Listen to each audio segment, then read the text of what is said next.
ఈ వీడియోలో software course నేర్చుకోవటానికి రోజుకి ఎన్ని గంటలు మనం కేటాయించాలనేది డిస్కస్ చేద్దాం.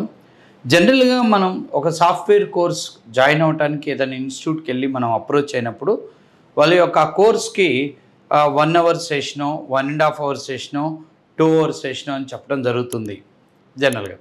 సో అమీర్పేటలో ఏ ఇన్స్టిట్యూట్కి వెళ్ళినా మీకు ఒక కోర్సు మీరు అడిగినప్పుడు వాళ్ళు ఒక 2 అవర్స్ స్లాట్ మీకు ఇస్తారు.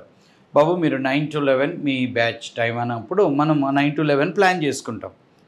సో ఈ విధంగా మీరు 2 గంటలు లేదా గంటన్నర, గంట సేపు ఒక కోర్స్కి కేటాయించి ఒక 4 నెలలు, 5 నెలలు మీరు ఆ కోర్స్ అటెండ్ అవ్వటం వల్ల సో రిజల్ట్ ఎలా ఉంటుంది, లేదు ఈ టైం సరిపోతుందా సరిపోదా అంటే ఖచ్చితంగా నేను చెప్పగలుగుతాను.